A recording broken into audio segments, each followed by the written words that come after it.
Oh, shoot. Uh-huh. Oh, yeah. So she was into that, huh? Mm-hmm. Well, I told her I couldn't remember the name of it, and I told her it was in Oklahoma, and it was just a real rough description. She said, Pioneer Woman? I said, that's it. oh, yeah. Yeah. You remember Ben Johnson? That was, he was a Western star, played in a lot of John Wayne movies.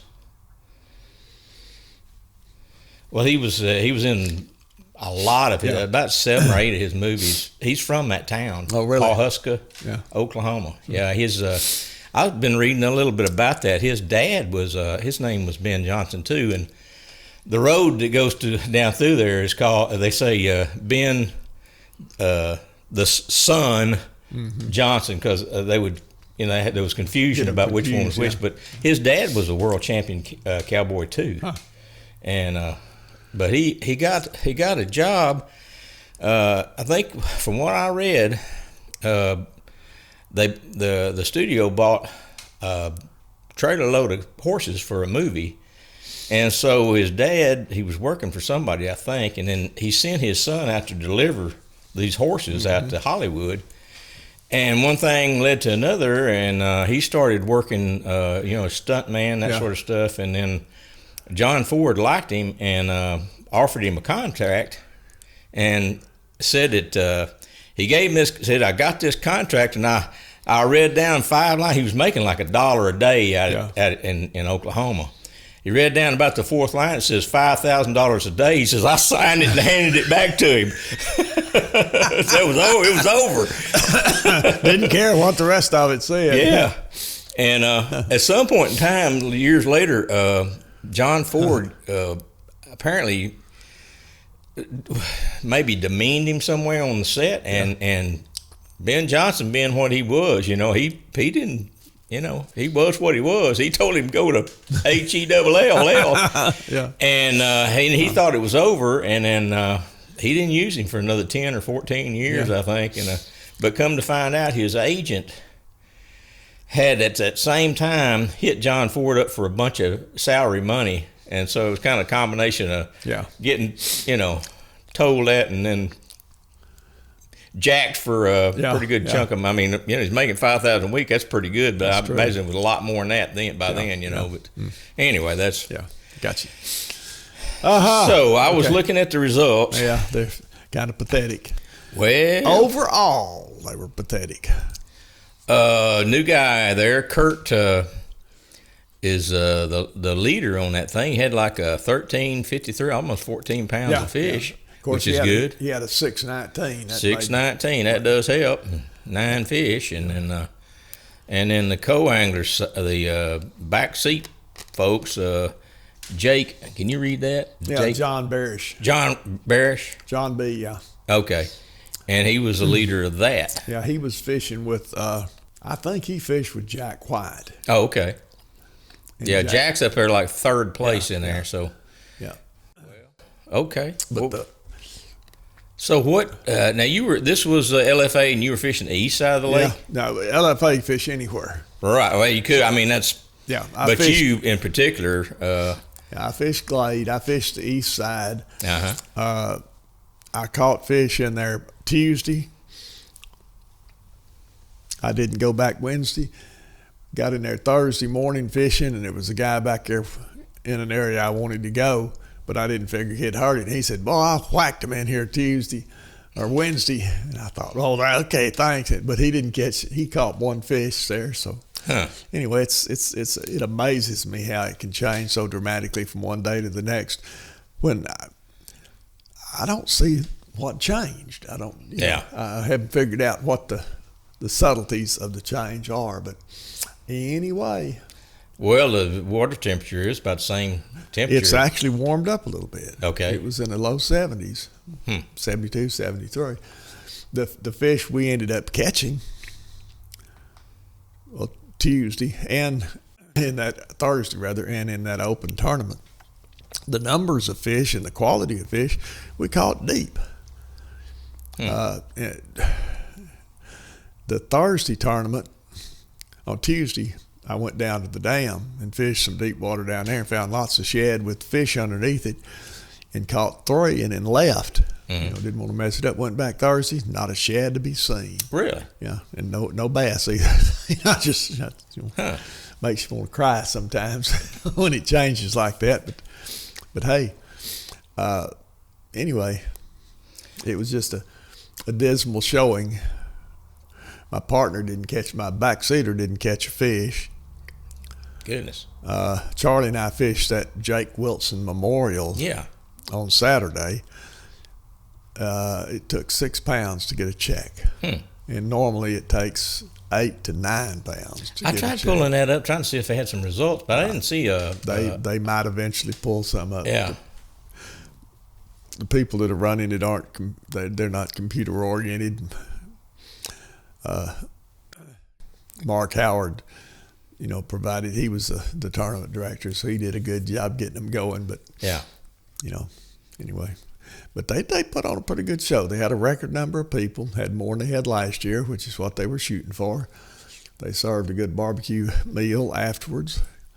Doing it again next year on May the 1st. They've already set the date. Okay. So those of you that might be interested in fishing it, mark it on your calendar.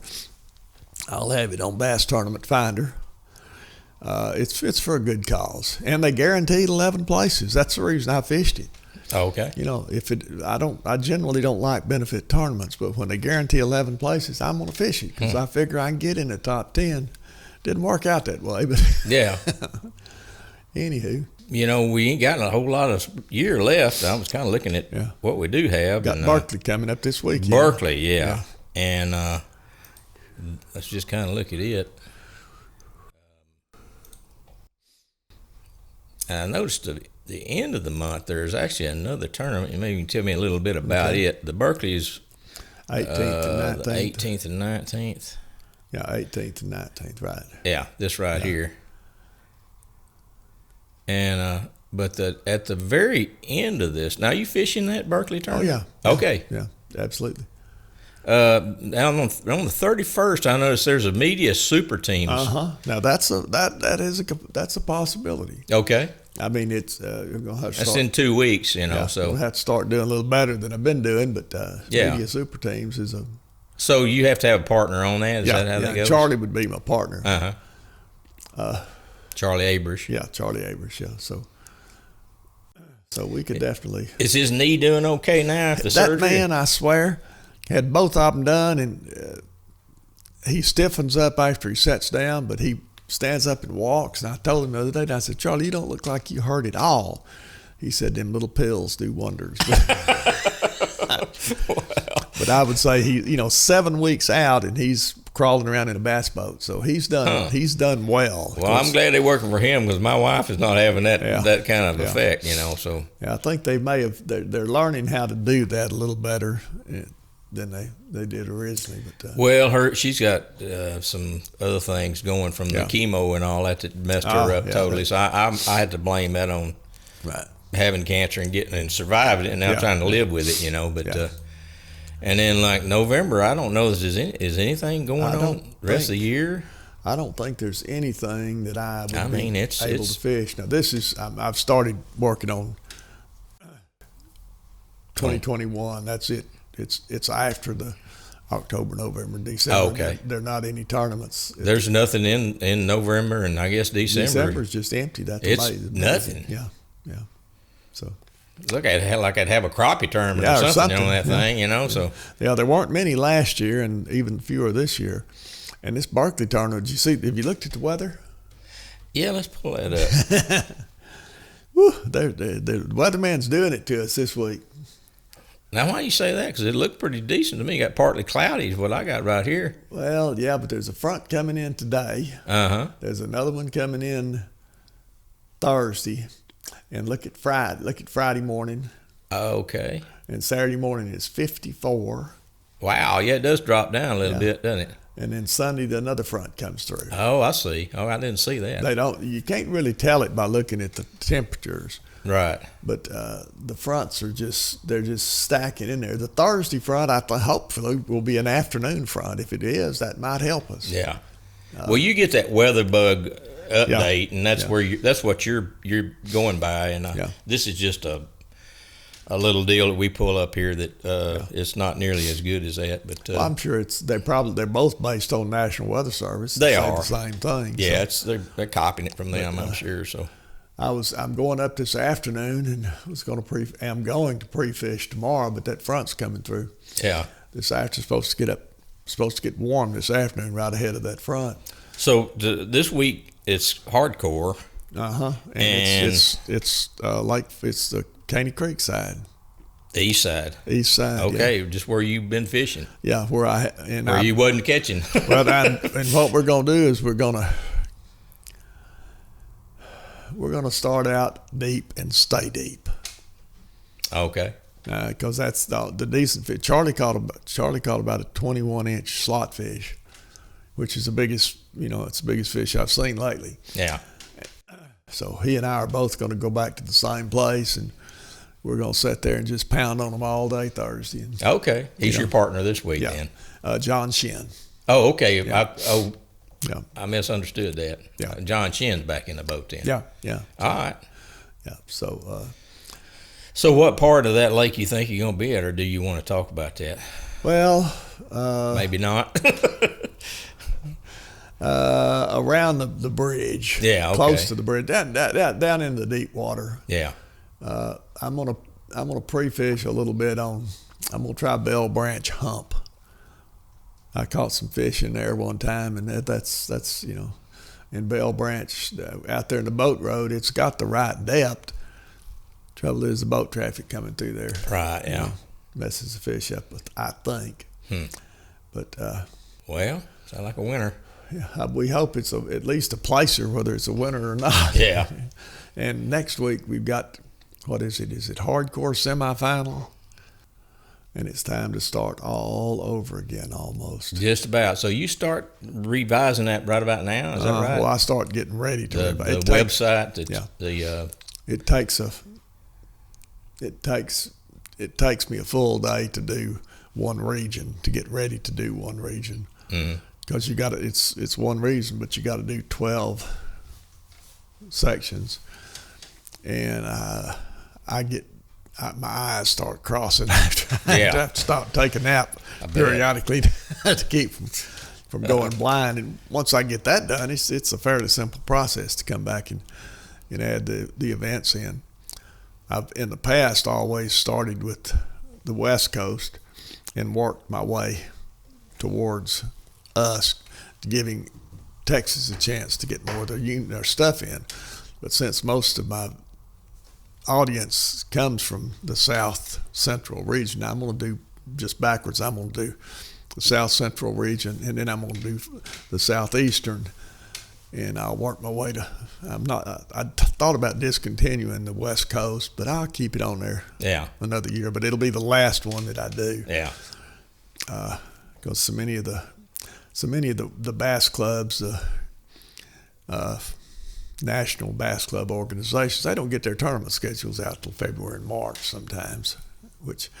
And if I have to go back over it 3 or 4 times looking for stuff, it just really puts a crimp in my style. So I'll do all the bass clubs and everything. There's quite a few people that have their Texas schedules published already, so I can get a lot of that done.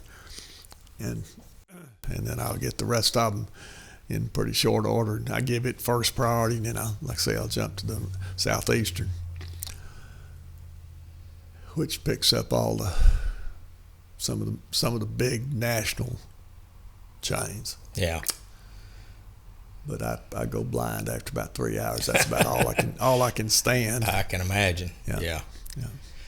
I was driving on the loop yesterday on Loop 281. I had one of those why moments. Why? You ever had one of those where you look at something and go, why would you do that? There was a guy pulled up to me it was a 76 model Chevrolet pickup, and it had a little bit of a crease in the fender and that sort of stuff. It looked all right, but he had taken the wheels on that thing. I don't know how big of wheels these were, but they just barely missed the fender wells in that thing. And they were like a wagon spoke design, and had those little tires that's about 2 inches thick on that thing. And I was sitting there looking at it, just laughing. I was like, why in the world? It's like 5 spokes on that thing. Looked like a wagon wheel to me. That's what they call them. What I call them is wagon wheels. Lord have mercy. They got more money tied up in the wheels than those trucks worth. Than the truck, You see that a lot on the old body style Ford Victorias and Mercury Marquis. They like to jack them up and put those 24s on them. It's just huge wheels and tires. I bet them tires pretty expensive. I bet they are too. Those low profile wheels like that, they ain't cheap. Yeah. So. And they ride like a wagon wheel. I would imagine, they yeah. Boneyard. Boneyard. Yeah, exactly.